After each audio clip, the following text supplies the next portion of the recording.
Welcome to the Inspiration and Innovation Hour, brought to you by Inspirational by Design. I'm your host, Shannon Scandoza. Thank you for joining me today. As a disclaimer, we are not being paid, nor are we paying others to promote products and services used in these segments. Each week, we'll highlight and discuss inspirational stories, people, and experiences within the healthcare field. I'll bring on guest speakers to talk about their work, their impact in the field or community, and their personal journeys. Later, I'll introduce the innovation or innovator of the week and host an EdTech DIY corner where I will demonstrate how to implement and utilize the newest educational technology learning modalities in your classroom, clinic, or lab space. So don't scroll past or hit that back button. We've got a great show for you with some incredible guest speakers and EdTech play you won't want to miss. Stay tuned after this commercial break. Inspirational by Design and the Always in Motion Simulation Project believe that healthcare concerns are a universal challenge and affect us all, as a world, as a community, and on an individual level. We also believe that no two individuals are alike. Every person deserves tailored care and attention. We are dedicated to providing communicative spaces where everyone feels valued, heard, and respected, creating pathways so that everyone is treated with compassion and dignity while receiving exceptional care, and creating opportunities for patients and providers to build meaningful relationships and lasting trust. So let's get started today. Practice specialized cases embedded with cultural competencies, ethics, health equity, and value-based care. The virtual simulation experience is a 75-minute interactive and immersive experience designed to enhance and expand communication and feedback skills.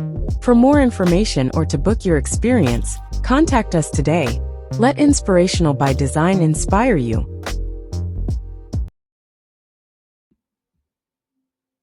Welcome back. Today's inspirational topic in healthcare is related to leadership, and our story today is a tribute to the life they led. Our posthumous inspiration of the week is Assata Shakur. Today, instead of an interview, we will celebrate and pay tribute to her life and her commitment to healthcare in the community. We are deeply honored. I spent time researching, reading, and watching videos this week posted by so many, and I was truly touched and inspired by each tribute. Assata's life was a true testament to bravery, courage, and persistence in a life built against her, a life she spent protecting her community by providing access, shelter, food, medicine, education, legal help, advocacy, and so much more. Her brilliance and greatness will be amplified and passed down for generations to come. I asked Justice AI to help me write a tribute befitting of her legacy. Here is a video tribute to her life. Assata Shakur is more than an icon of resistance. She is a living testament to the power of Black liberation, community care, and global solidarity. Born Joan Deborah Byron in 1947, Assata rose from the struggles of poverty and segregation in Queens and Harlem to become a central figure in the Black Panther Party and later the Black Liberation Army. Her name, Assata Shakur, means she who struggles, and she has embodied that struggle not only for political freedom, but for the healing of her people. Assata's contributions extended deeply into the realm of healthcare, a front of struggle often overlooked in mainstream tellings of her story. With the Black Panther Party, she helped advance the Panthers' revolutionary health programs, which built free community clinics in neglected Black neighborhoods.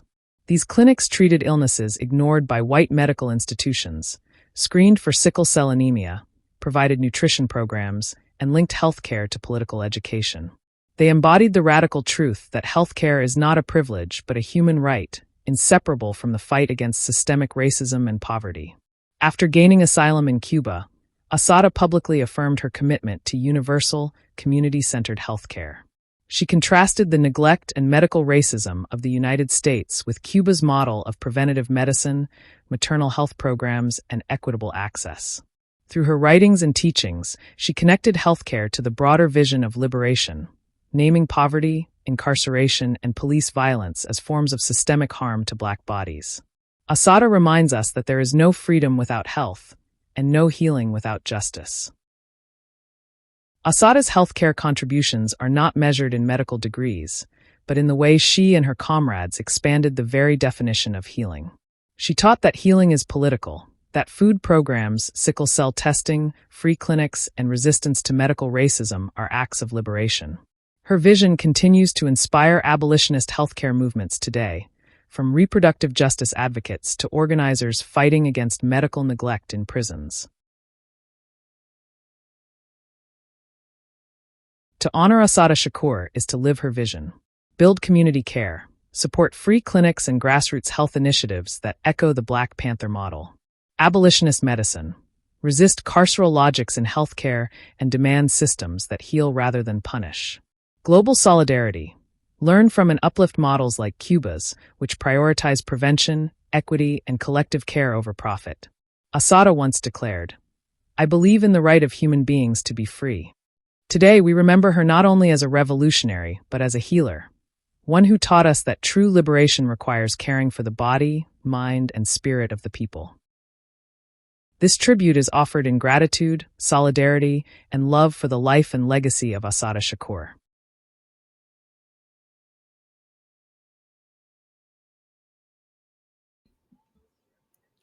Thank you so much for being here with me today and celebrating the life of Assata Shakur. Assata taught us that revolution is not only in the streets, it's in the clinics, in care, and in remembering that our bodies are not collateral. She called us to build a world where health is freedom. May our work honor her by continuing to heal, to resist, to teach, and to love. She is absolutely our inspiration of the week. Now let's take a moment of silence and honor her.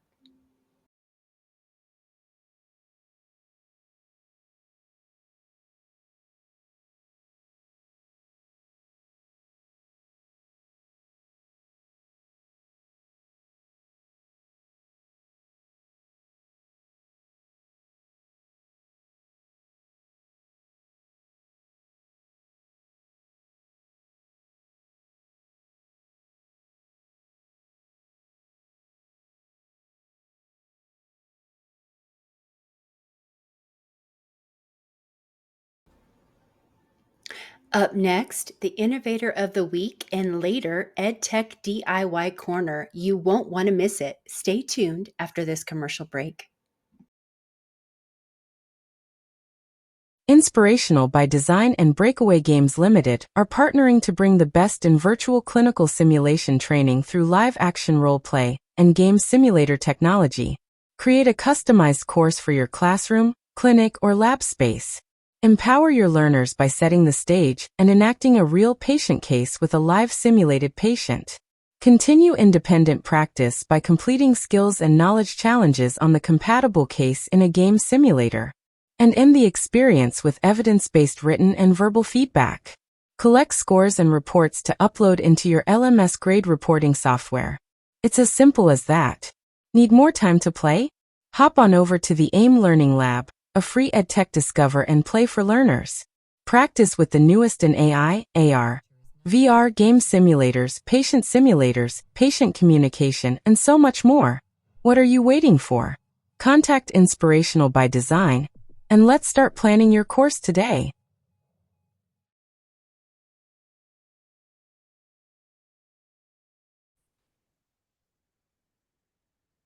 And welcome back to the Inspiration and Innovation Hour brought to you by Inspirational by Design. I am again your host, Shannon Scandoza. Thank you so much for tuning in today.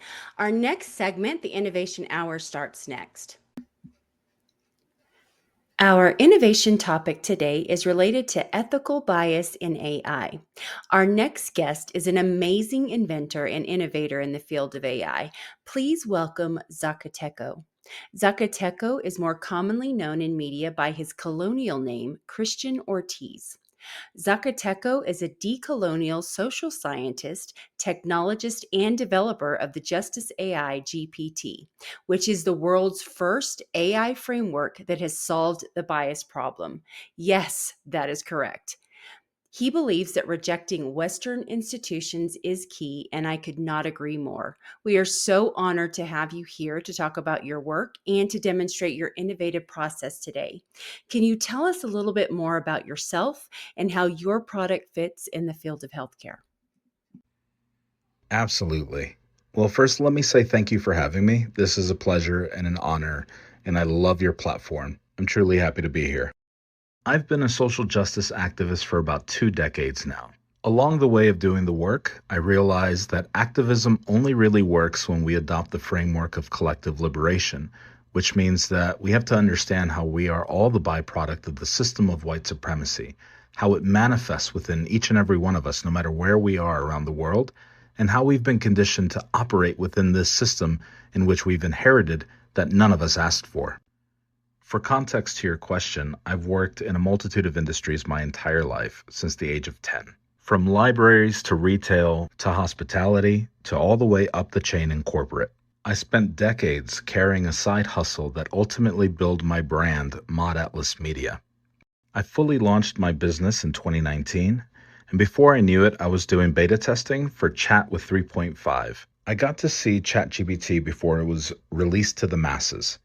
And while using it, I automatically could spot its biases. This is when I created Justice AI GPT. I was led into a rabbit hole where I ultimately collaborated with over 560 decolonial specialists within their own fields, each who have contributed over 30 years of knowledge into what I've built as the world's first decolonial dataset. Taking this newly developed dataset, as well as my DIA and DIAL frameworks, we were able to solve the bias problem. So think of it this way. If all of our harmful biases, as we know them today, are the byproduct of colonialism and the system of white supremacy, then decoloniality is the antithesis and the remedy. I realized really early on that I couldn't just build a system that would tweak the dataset. I had to build it from the ground up. Oh my God, that was so powerful and so inspirational. That message that you just brought forth about social justice and activism in the communities, and being part of a system that none of us asked for. I really can't find the words. I'm so overwhelmed. Thank you so much for sharing that and providing that perspective. Can you tell us a little bit more about Justice AI and how you're utilizing it in the community and in the world? For your listeners who understand bias and how bias manifests, especially within the healthcare sector, it's extremely important to understand its foundations, especially in medicine. Western medicine is the byproduct of pseudoscience and experiments of the slave trade. Modern medicine was built by extracting knowledge from indigenous healers, by dissecting and exploiting enslaved African bodies, and by normalizing violence against colonized peoples as research. From the gynecological experiments on enslaved black women without anesthesia, to grave robbing of indigenous remains for anatomy schools, to eugenics programs that sterilized entire communities. The very institutions we now call medical science were constructed through systemic dehumanization. That doesn't mean that healing itself is false. It means the system we inherited was designed inside a hierarchy of whose life mattered. And unless we name that, medicine keeps replicating the same harms in subtler forms, whether through biased diagnostic tests, unequal pain treatment, or exclusion from clinical trials. You asked me such a fundamental question, which is, how do I see this tool in healthcare? And what I'd like to do is share my very first case study. A couple of years ago, I received a DM on LinkedIn from a dermatologist in Denver, Colorado. In his DM, he said, "Christian, I've been a dermatologist in Denver for about 40 years now. Denver's population is diversifying more than ever, and for the first time, I'm not able to treat my patients accurately enough. We're not actually trained well enough to take care of patients of the global majority." On paper, the doctor was doing everything right. He had his standard training, his reference charts, his diagnostic tools. But here's the problem. All of those standards were built on white skin. His African American patient had hyperpigmentation that was dismissed as cosmetic, when in fact it was an autoimmune condition that had been flaring for months. His South Asian patient had lesions that were assumed to be eczema because the dermatologist had never been trained to recognize how certain cancers and infections present differently on brown skin. Both women had been to multiple doctors before. Both had been dismissed. This is where the colonial medicine shows up, not as an intentional malice, but as a system designed around whiteness. My first solution was to perform an AI bias audit on his policies and procedures, his intake forms, and documentation that he was handing to his patients.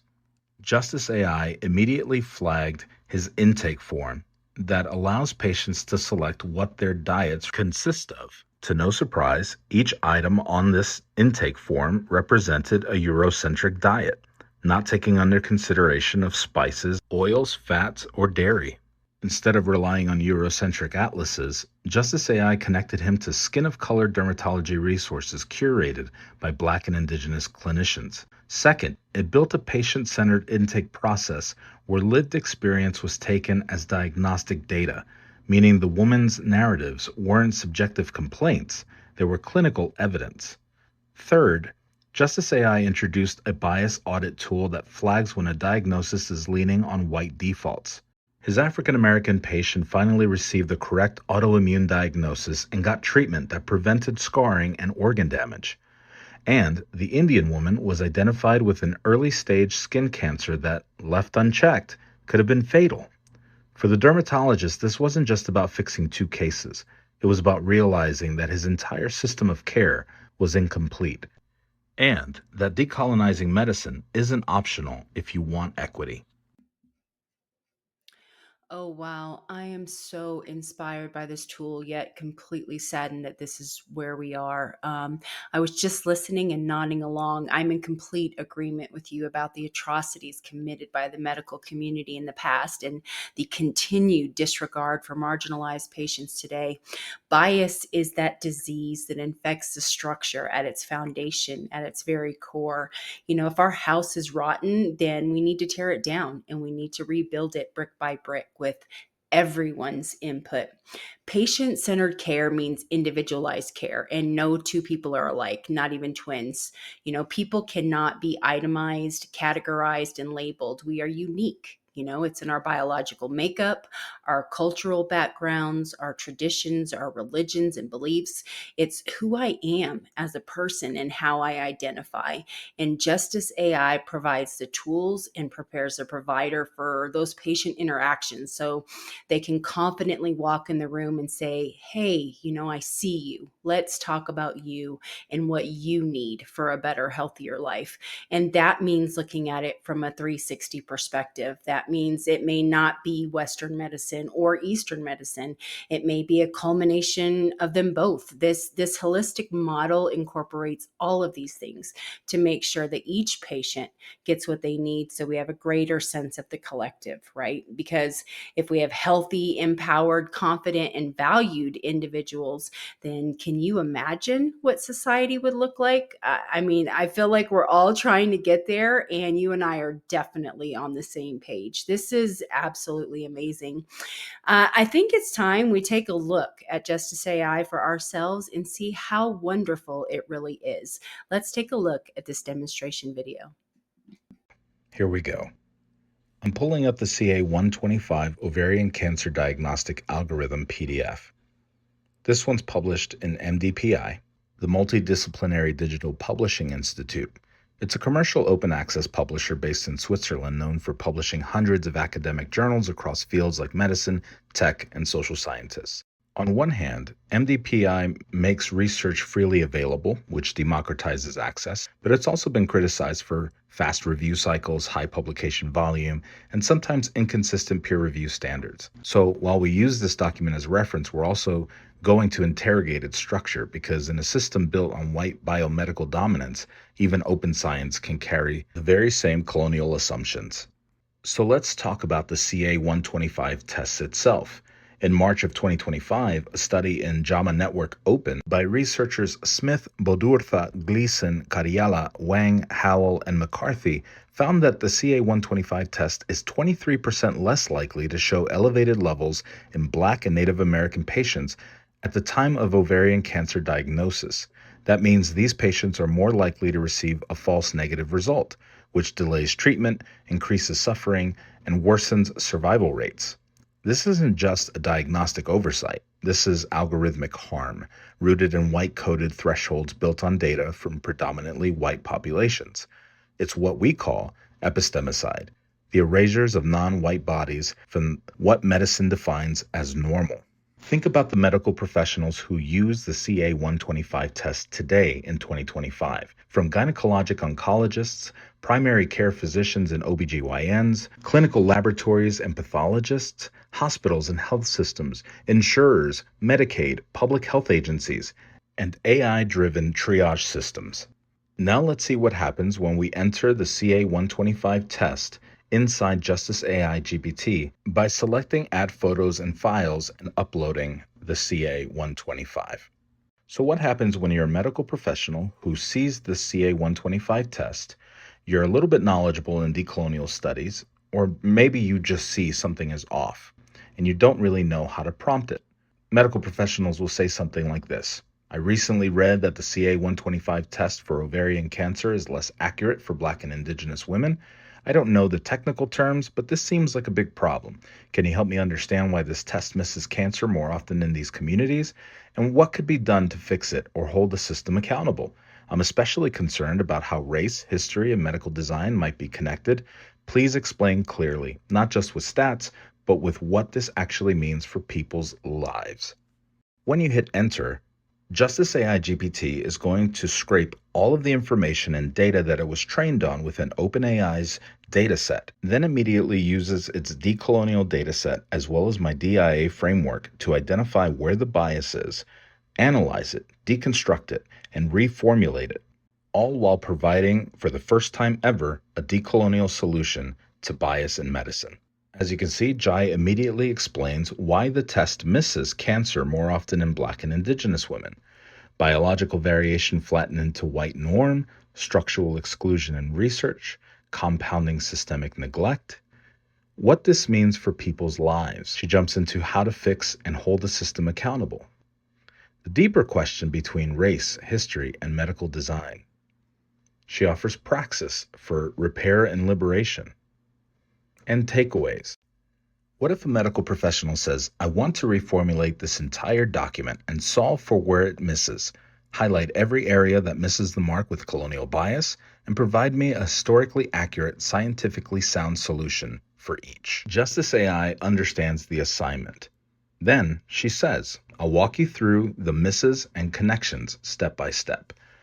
She goes and dives into the universal cutoff of 35 UML with the colonial miss and the solution, as well as clinical trials and the healthy volunteer effect. Then she mentions focus on type 1 tumors, exclusion on alternative biomarkers, point of care and testing and access, language of false positives and unnecessary surgeries. Then she offers praxis, building a decolonial diagnostic future. Wow, that was amazing. I am so excited. I cannot wait to get out there and test it on my own patient cases and see what comes out of it. I'm really interested to see the cultural competencies and the differences in ChatGPT versus Justice AI. I'm so excited. I need to know, the audience needs to know, what is the best way for them to get into contact with you to learn more about your products and your services? Thank you so much for opening up your platform for me. What I normally do is I send everybody to my website, justiceaigpt.ca, so that they can figure out everything they need to know about how this system works and how it was built. Right now, I publish weekly articles and studies on Substack and LinkedIn through my newsletter, Oye Mira, and you can follow me there. I go by ZacaTechO on Substack and Christian ZacaTechO Ortiz on LinkedIn. And I also go by ZacaTechO on TikTok, Meta, which includes Instagram, Facebook, and of course, Instagram Threads. Honestly, I try to be on as many platforms as I can. That way, wherever you do social media, you'll more than likely find me. I love that. And you heard him, folks. He's on LinkedIn, he's on Meta, he's on Substack, he's got his own website. So reach out, please. Subscribe. Everybody needs to go out. Everybody needs Justice AI. We need to make sure we have a healthier, better, more ethically healthy place for everyone. I have one more question for you, and I promise to get you out of here. What ed tech do you recommend and why? Well, to be quite honest, I've been looking at a lot of the tools that are out there, and it's hard to determine what is actually benefiting our society, being that they're all driven by colonial frameworks. And I mean this without coming from a lens of hubris, but my hope is that the more medical professionals adopt and use my tool, the more they'll see that they'll get a more full picture in the work that they're doing and how they're serving their client base. I love that, and I agree. Again, knowledge is power, and real power, when put in the hands of the right people, is a great thing. But I'm not seeing a lot of great things come out. I'm seeing some good, but some not. And you're right.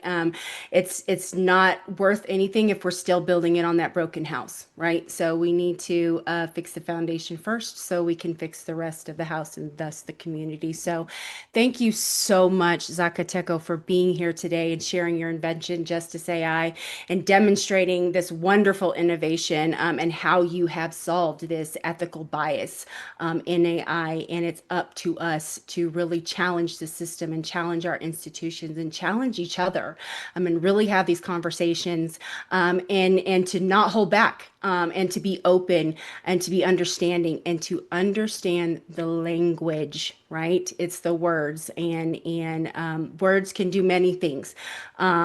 It's how we use them, but it's how we understand them and perceive them. And so I feel like are just, you've launched this entire movement that we're on, and I am so happy to be part of that train. So again, this was an amazing experience. You are most definitely our innovator of the week. Again, I told you were kind of also our inspiration, but I really appreciate it. Check out Christian Ortiz, ZacaTechO, Justice AI. Check in everything: LinkedIn profiles, websites, Linktree. Contact him at any of the information listed on the screen to learn more. Up next, DIY Corner will be teaching you how to use Justice AI to challenge your institution and your patient cases. You won't want to miss it. Stay tuned after this commercial break.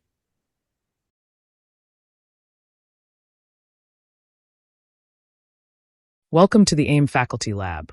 The AIM Faculty Lab for Universities and Healthcare Systems offers a vendor marketplace and discovery zone for a more cost-effective and efficient way to play with and learn about the newest in education technology for your classroom, clinic, lab, or simulation space.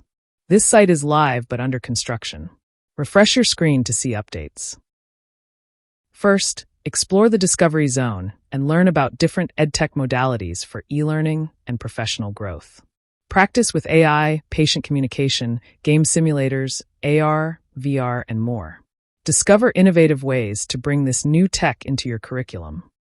Explore the vendor marketplace for 24/7 access to simulation technology vendors, free trials, and coupon codes. Play with the Virtual Escape Room course demo and explore customizable virtual escape room course solutions for your class.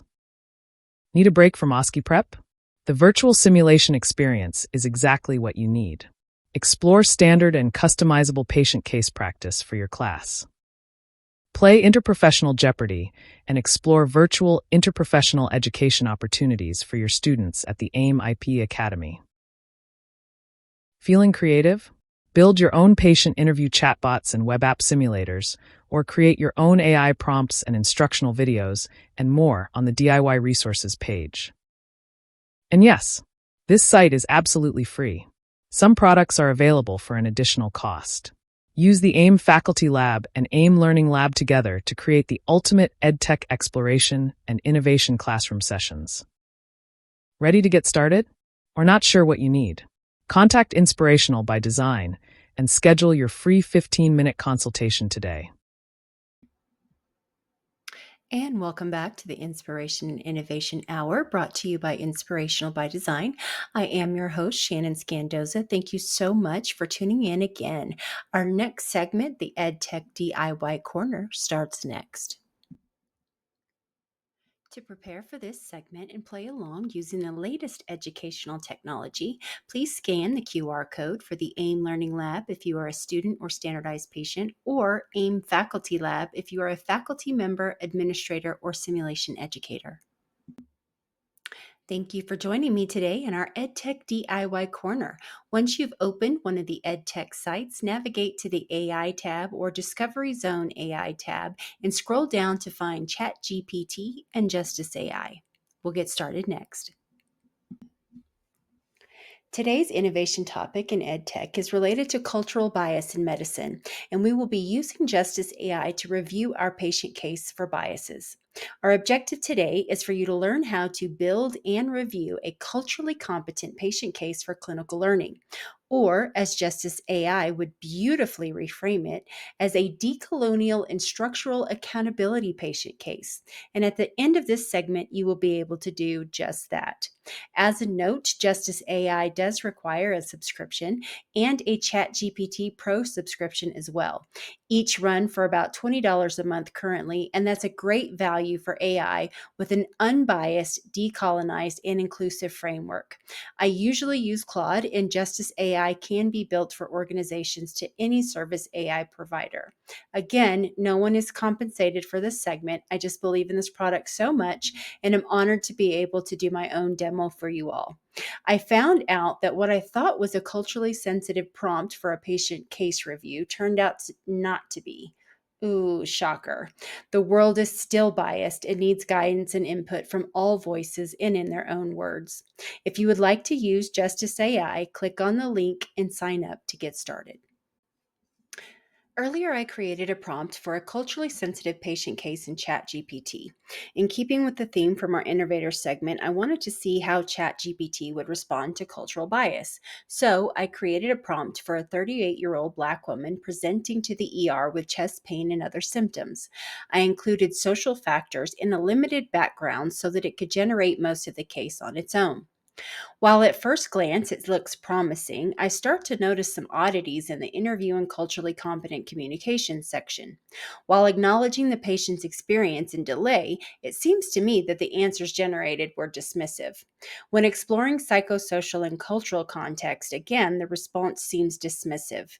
As I scroll down the document, I'm noticing more and more just how generalized this case is, and I need to know just how biased it is before proceeding to build my patient case. So I went to Justice AI and asked it to review the scenario and patient case that was built in ChatGPT for competency and sensitivity. And what came out of it was simply amazing. Let's take a look. Immediately, the app begins to break down the biases into where the case actually succeeds and where it risks falling into just checking a box for cultural competency. It further suggests ways to strengthen the case decolonially by reframing the term cultural competency as decolonial and structural accountability, thus taking the blame off the patient and putting it back on the system. We must name the medical racism and call it out. So instead of using the prompt, staff were rude and busy, to describe a Black woman's pain, we should have described it as systematically deprioritized and included studies showing higher rates of mortality in ER and obstetrics. We must make sure, if faith is an issue, that we must elevate their faith and belief systems, not dole out just coping strategies. We must integrate systemic history and highlight long wait times and early dismissal. And please, please shift the burden from the patient. Too often we label a patient as non-compliant or at risk instead of dealing with the social justice issue at hand. Next, it asks if I would like to rewrite the entire case and turn it into a training module. Yes, please. And there you have it, a decolonial medical case that focuses on the patient's overall condition as a systemic issue, a byproduct of politics, trauma, financial and caregiver strain, erasure, and exhaustion. The presenting complaint prioritizes chest pain, as one should, and immediately suggests ACS. It defines the ER context and exposes the structural issue. Black women's pain is consistently deprioritized in emergency and cardiac care due to racialized myths of strength and exaggerated pain tolerance. What I loved most was the interview prompts. Instead of the blanket and worst generalized statement of empathy ever, "I'm sorry to hear that," or "we're doing all we can," it's minimizing, it's humiliating. And while we understand that physicians are also understaffed, they're underrecognized and seeing way more patients than they can handle, they are processing information in microseconds and making life altering decisions on my behalf. So the least they can do is ask me how I like my coffee in the morning. Now, that was a joke, but true empathy is using validation, inclusion, and authenticity in your rapport. Like this, Mrs. T. "I want to begin acknowledging that you have waited a long time and I see that you've been in pain. Can you tell me in your own words what you've been experiencing?" Beautiful. Yes. Next, I love this one even more. "Are there times you felt dismissed or not taken seriously in healthcare before?" It's okay to name that here. And they just keep getting better as we move down the line. This case has already provided a wealth of information and knowledge on the cumulative stressors, all physical, environmental, spiritual, marital, financial, and so forth. And it clarifies and validates this patient's concerns with their treatment. It offers recommendations for a structural plan of care and a tailored list of community resources that ensures that this patient will get the external help they need once they leave. Transition and continuity of care and access to resources are key for healing, growth, overall health, and survival. I love this feature. It offers critical reflection for learners that would be wonderful as a group discussion. It would allow for genuine reflection of the patient and the dispelling of the myths in medicine. It highlights notes for instructors and faculty on what you must do to ensure patient case integrity by naming the systems affecting the patient using decolonial language, emphasizing a collective care, not just an individual diagnosis. We need to divert from standardized cases and race neutral training and demand a structural analysis. Always encourage learners to reflect on their internalized or implicit conditioning. And last, it gives us an actionable to-do list to prepare for this rebuild of patient-centered and value-based care. This last line is so powerful, I had to read it aloud. This is not just a case. This is reality. This is a call to transform medicine into a site of repair, not replication. This case rewrite trains clinicians not to respect culture, but to dismantle systemic violence, to interrupt inherited neglect, and treat Black women as sacred, not suspect. Wow. I mean, amazing. This is truly powerful, truly just, we are desperately in change, in need of change like right now. But that's it, folks. We went from a culturally competent case prompt and highly biased patient case to a fully decolonized and structurally accountable patient case that names the system, prioritizes and values the patient, and provides real avenues to value-based care. It's simply amazing. Thank you so much for being here with me today and sharing your time so that I could share my innovation with you. That was an amazing experience, and Justice AI is most definitely the DIY Corner Innovation of the Week. Be sure to check out Inspirational by Design's website for more information, and be sure to stay tuned for next week's episode. We have some awe-inspiring guests joining next week, and you won't want to miss it. Have an inspirational day. Do you have an inspirational story or an innovation in healthcare that you would like to share? If so, please reach out and contact Inspirational by Design to be featured on our show today.